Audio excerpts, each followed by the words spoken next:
አማራ የሚባል ሰው አይታችሁ ታውቃላችሁ? አማራ የሚባል ለየት ያለ ፍጡር አይታችሁ ታውቃላችሁ? ምንድነው የሚተነፍሰው?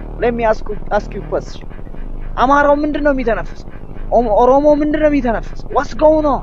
ንቃተ ህሊናና ጆኒ ጁጁትሱ በኢትዮጵያ የመጀመሪያ ታሪክ ሊሰሩ አፕሪል 25ን እየጠበቁ ይገኛሉ።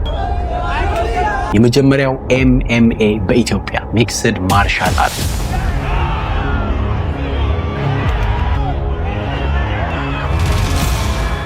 ሚክስድ ማርሻል አርት ማለት ሁሉንም አይነት የስፖርት እንቅስቃሴዎች የሚጠቀም ነው። ቦክስ ሊሆን ይችላል፣ በክርኒ በእጅ ጁጁትሱ የሚባለው ማርሻሎችን ኤቭሪ ነገር ተጠቅመ እንግዲህ እዛ ኬጅ ውስጥ ገብተ አንድ ሰው ያሸንፋል የሚል ውድድር ነው። እንግዲህ ይሄ ውድድር በውጭው ዓለም በጣም የሚታወቅ በጣም ብዙ ብሮች ጀነሬት የሚደረጉበት ትልቅ ኢቨንት ነው። በኢትዮጵያ ግን እስካሁን ተከናውኖ አያውቅም። ለመጀመሪያ ጊዜ ንቃተ ህሊና ዮሐንስ እና ጆኒ ጁጁትሱ ይሄንን ታሪካዊ ግጥሚያ ያከናውናል። ይህ ግጥሚያ እንዲከናወን መንስኤ የሆነው ግን ንቃተ ህሊና ነው። አቶ ጌች ፕሮፖዛል ነበራቸው አይደለም? የ1 ሚሊዮን ቻሌንጅ አቅርቦ ነበሩና እዛ ቪዲዮ ላይ ገብቼ ኮመንት ጽፍ ያለው ዝግጁ ነኝ ብያለሁና ከዛ ኮመንት ጋር ምንም አይነት ኢንተራክሽን አላየሁም። ጃኒም ሆነ ጌች ሪፕላይ አላረጋችሁልኝም፣ ምንም አላላችሁ። አሳውቁኝ። ፍራቻ ነው ንቀት ነው ጋይስ? what's going on there?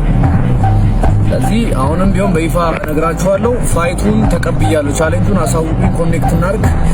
እንዴት ነገሮችን ማድረግ እንዳለብን እናውራ ብያችኋለሁ። ጆኒ ጁጁትሱ እንደሚታወቀው 50,000 ብር ቻሌንጅ፣ 100,000 ብር ቻሌንጅ እያለ የተለያዩ በዚህ በስፖርት ዘርፍ ላይ የተሰማሩ ሶሻል ሚዲያ ላይ ያሉ ወጣቶችን ወደ ራሱ ጂም እየጋበዘ ቻሌንጆችን ያዘጋጃል። እነሱ አይመድቡ፣ እሱ ላሸነፈው ሰው 50,000 ብር እንደሚሰጥ በመናገር ውድድሮች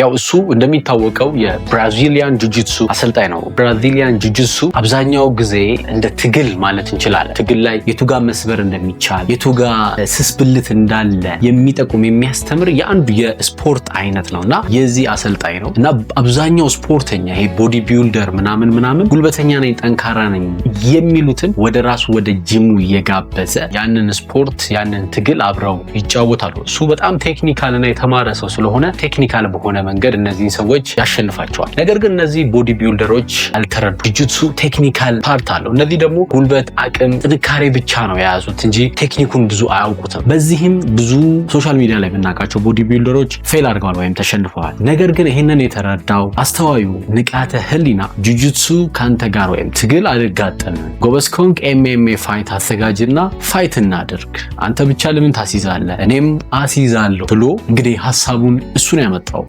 ይሄ የምታዩት የጆኒ ቪዲዮ ላይ የጻፉት ኮመንት ነው። ምን ይላል መሰላችሁ?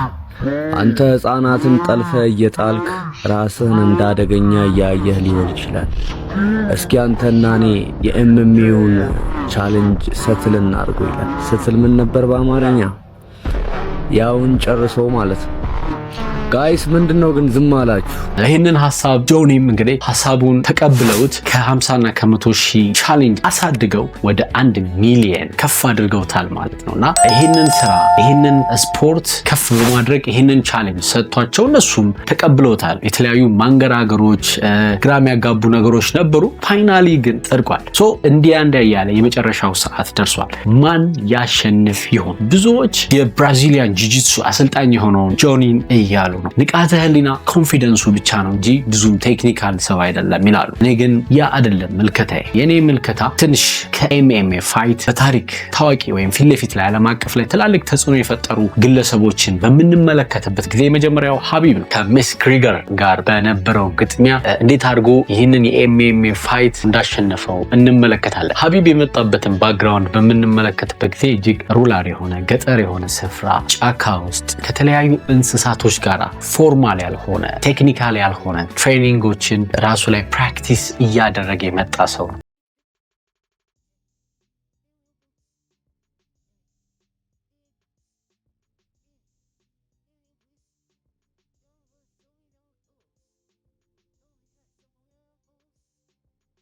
ናቹራል ነገሮችን ተጠቀመ። ከዛ ወደ ከተማ መጣ። ቴክኒካል ነገሮችን አዋህዶ ፋይናሊ እንደዚህ አይነት ድል አስመዘገበ። ንቃተ ህሊናም ልክ እንደዚሁ አይነት ግለሰብ ነው። ኖት ኦንሊ ሀቢብ፣ ሌላ አሌክስ የሚባልም በኤምኤምኤ ፋይት የሚታወቅ አንድ ጀግና ወጣት አለ። ይህ ወጣት በፊት የነበረው ባክግራውንድ የነበረበት ፋሚሊ የነበረበት የመጣበት ባክግራውንድ ከተማ ላይ ያለ ልጅ አይደለም። በጣም ሱሰኛ ከሆነ ሶሳይቲ እሱም በጣም የአልኮል አዲክሽን ያለበት ሰው የነበረ ነገር ግን ስሩ አውት የሆነ ሎካል ውስጥ ያለ እንደዚህ ከማርሻል አርት ጋር የሚገናኙ ነገሮችን ቻይናዎች እንደሚሰሩት አይነት እንደ ኩንግፉ አይነት ሶሳይቲ ውስጥ በዛ ውስጥ አድርጎ ፋይናሊ በኤምኤምኤ ፋይት እጅግ በጣም ትልቅ ታይትል የጻፈ ግለሰብ ጆኒ ጂጂትሱ እንግዲህ ጎበዝ ነው። ብዙ እንትኖችን እያሸነፈ ተመልክተነዋል። በብዙ ነገሩ ፊት የሚያደርግ ሰው ነው። ኖት ኦንሊ በሙያው ብቻ ሳይሆን በአነጋገሩ፣ በቪዲዮ ኮንተንት ክሬት በማድረጉ በብዙ ነገር በደንብ የተደራጀ በጣም ከተማ ላይ ማደጉ ያ የጠቀመው ግለሰብ ነው። ኢቭን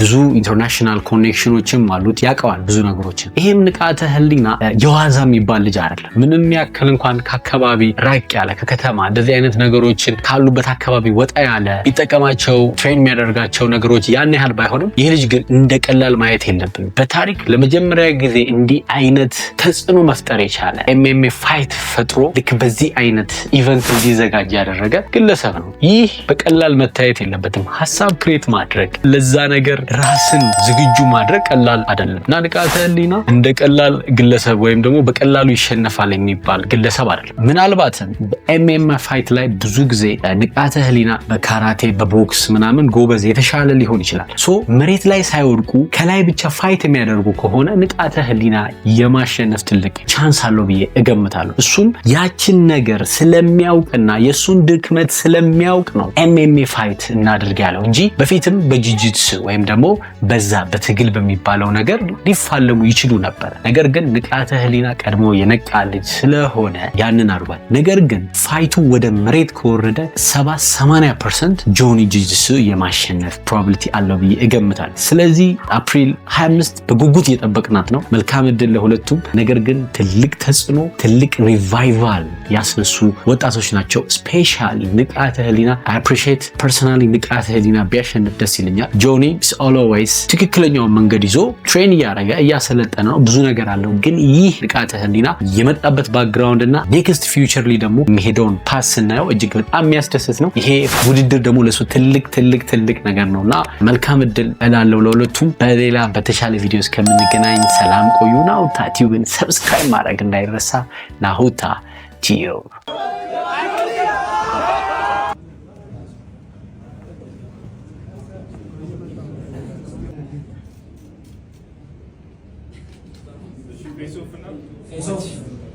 መነጽር ግን ላለመታየት ተፈራርታችሁ ነው። አይናችሁ እንዳይታይ እንዴ ታያዩ እንጂ አዘንግጣ እንዳዘማ